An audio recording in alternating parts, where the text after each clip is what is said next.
कनीज ने मारिया का हाथ अपने हाथों में लिए रखा। कमरे में एक अजीब सी खामोशी थी।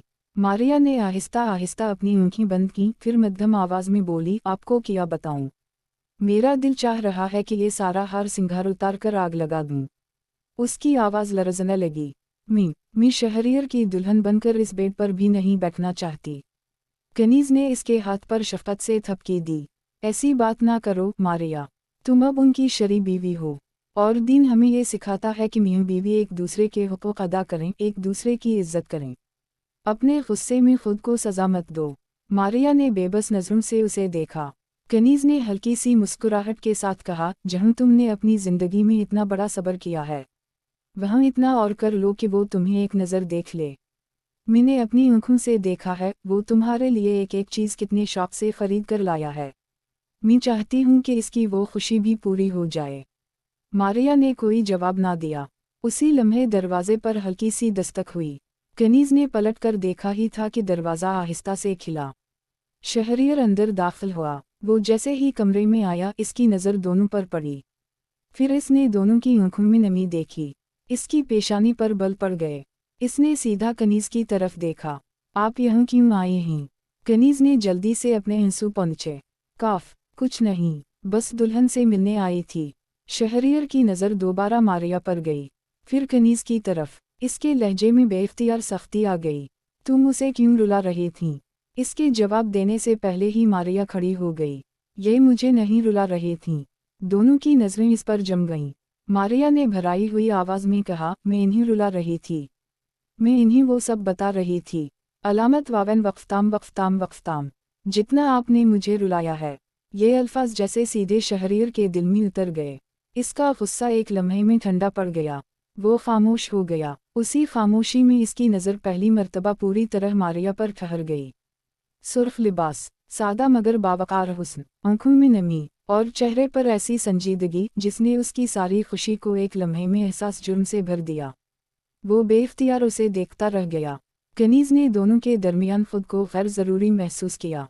वो खामोशी से उठी, दरवाजे तक गई, एक लम्हे को पलटकर दोनों को देखा, फिर आहिस्ता से दरवाज़ा बंद करके बाहर निकल गई।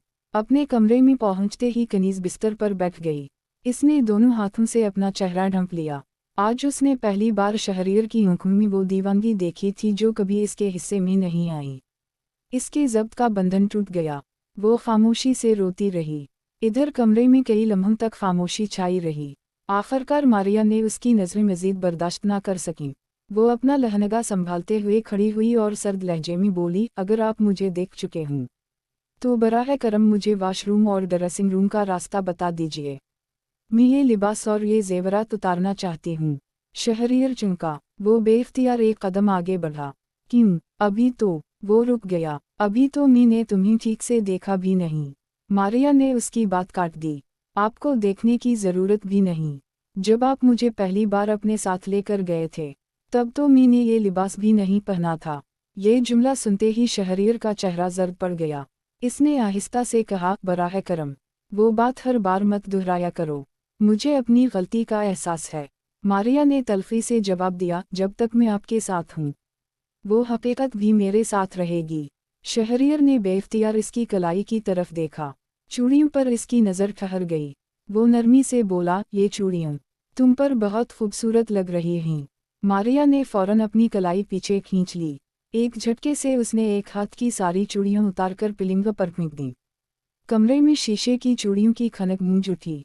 शहरियर साकत रह गया। इससे पहले कि वो कुछ कहता, मारिया ने दूसरे हाथ की चूड़ियाँ भी उतारकर एक तरफ रख दी। फिर इसने अपने सर से भारी दोपट्टा खींचकर उतार दिया। बाल बिखर गए। वो 2 कदम पीछे हटी, दोनों हाथ अपने सामने बांध लिए, और भराई हुई आवाज़ में बोली, खुदा के लिए मुझे हाथ मत लगाइए। आपकी शक्ल देखकर भी मुझे गुस्सा आता है। ये कहते कहते इसकी आवाज़ टूट गई। आंखों से आंसू बहने लगे। शहरियर ने एक लंबी सांस ली। इसने खुद को संभाला, फिर निहायत धीमे लहजे में बोला, ठीक है, तुम प्लीज़ रो मत। वो आहिस्ता से वार्डरोब की तरफ गया, दरवाज़ा खोला। ये तुम्हारे कपड़े हैं, और ये सामने ड्रेसिंग रूम है, तुम आराम से कपड़े बदल लो। ये कहकर वो कमरे के दूसरे कोने में मौजूद सोफे पर जा बैठा। दोनों हाथों से अपनी कनपटियाँ दबाएं। इसे मालूम था कि मारिया का रद्दमल आसान नहीं होगा। वो खामोश बैठा अपनी ही गलतियों के बोझ तले सोचता रहा कि टूटे हुए एतिमाद को कभी जोड़ा भी जा सकता है या नहीं। ड्रेसिंग रूम के अंदर मारिया फूट फूट कर रो रही थी। इसने आईने में अपना अक्स देखा, फिर रुई से अपना मेकअप आहिस्ता आहिस्ता साफ करने लगी, हर तरह के साथ जैसे दिल का एक बोझ भी निकल रहा था। भारी लिबास बदलकर उसने एक सादा सा सूट पहन लिया। दोपट्टा सर पर लेकर जब वो वापस कमरे में आई तो इसकी नज़रें इधर उधर किसी चीज़ को तलाश करने लगी। शहरियर ने उसकी निगाहों का रुख पहचान लिया। क्या तुम जाए नमाज ढूंढ रही हो? मारिया ने कोई जवाब नहीं दिया, मगर खामोशी ही काफ़ी थी। शहरियर फौरन उठा, अलमारी से एक जाए नमाज निकाली, कमरे के एक पुरसुकून गोशे में बिछा दी, फिर खामोशी से पीछे हट गया। मारिया ने दोपट्टा दुरुस्त किया, क़िबला की तरफ रुख किया और नमाज के लिए खड़ी हो गई। शहरियर दूर खड़ा उसे देख रहा था। उसने पहली बार महसूस किया कि इसके और मारिया के दरमियान सिर्फ चंद कदमों का फासला नहीं था, बल्कि टूटे हुए एतिमाद, खौफ और पछतावे की एक लंबी मसाफत हाइल थी। आयशा नूर। नमाज अदा करने के बाद मारिया ने दोनों हाथ उठाकर देर तक दुआ मांगी, फिर आहिस्ता से सलाम फेरा। वो मुड़ी तो देखा, शहरियर उसी तरह खामोशी से उसे मुहम्मुर निगाहों से देख रहा था। इसकी नज़रें मारिया को बेहद बेआराम कर रही थीं। मारिया ने बेइख्तियार नज़रें झुका लीं। कमरे में चंद लम्हे खामोशी रही। शहरियर आहिस्ता से सीधा बैठ गया और नरम लहजे में बोला, तुम बेड पर आराम से सो जाओ। आज तुम बहुत थक चुकी हो, बेफिक्र होकर सो जाओ, मैं तुम्हें तंग नहीं करूँगा। मारिया ने खामोशी से उसे देखा। इसकी जख्मी नज़रें देखकर शहरियर की आवाज़ और भी धीमी हो गई। रिलैक्स हो जाओ, आराम करो। मारिया ने कोई जवाब ना दिया। वो बेड के एक किनारे पर जाकर बैठ गई, आहिस्ता से दोपट्टा एक तरफ रखा और शहरियर की तरफ पुश्त करके करूट लेकर लेट गई। शहरियर के लबों पर हल्की सी मुस्कुराहट आ गई। वो तो दिल ही दिल में इस बात से खौफजदा था कि शायद मारिया कह दे कि वो इस कमरे में ही नहीं सोएगी, मगर उसने ऐसा कुछ नहीं कहा। शहरियर भी खामोशी से बेड के दूसरे किनारे पर जाकर लेट गया। दोनों के दरमियान मुनासिब फासिला था। शहरियर इसकी पुश्त को देखकर मुस्कुराता रहा। वो ये यकीन करना चाहता था कि वो इसके कमरे में है। रात भर की जहनी थकन ने मारिया को इस कदर निढाल कर दिया था कि ना जाने कब उसे गहरी नींद आ गई। नींद में ही उसने करूट बदली शहरियर की तरफ और शहरियर भरपूर अंदाज में मुस्कुरा दिया और जब तक उसे नींद नहीं आ गई वो इसके चेहरे को देखता रहा। सुबह जब इसकी आँख खुली तो चंद लम्हों तक उसे समझ ही ना आया कि वो कहाँ है। फिर अचानक इसकी नज़र अपने बराबर पड़ी। शहरियर इसके बहुत करीब सो रहा था। ये मंजर देखते ही वो घबरा कर झटके से उठ बैठी। उसी हरकत से शहरियर की भी आँख खुल गई। इसने मारिया को देखा, मुस्कुरा दिया और निहायत आहिस्ता आवाज़ में कहा, सुबह बखैर।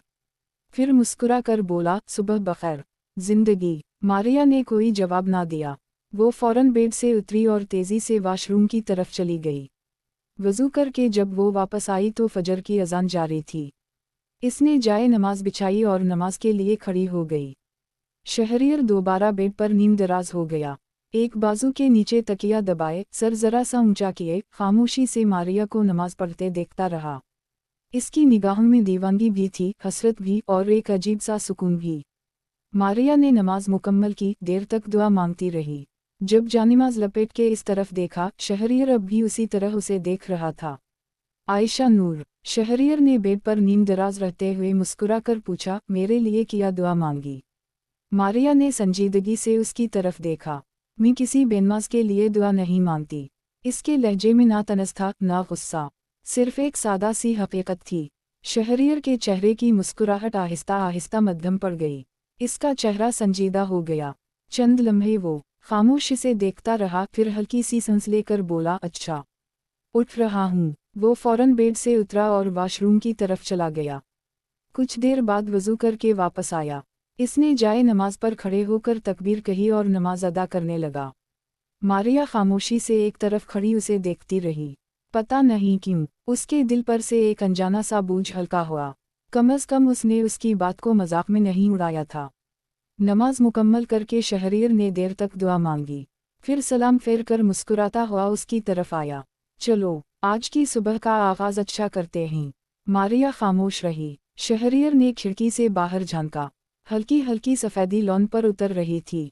दरख्तों पर परिंदे शोर मचा रहे थे। हवा में शबनम की ठंडक अभी बाकी थी। اس نے پلٹ کر کہا چلو لان میں چلتے ہیں، تھوڑی چہل قدمی کریں گے پھر وہیں ناشتہ کر لیں گے۔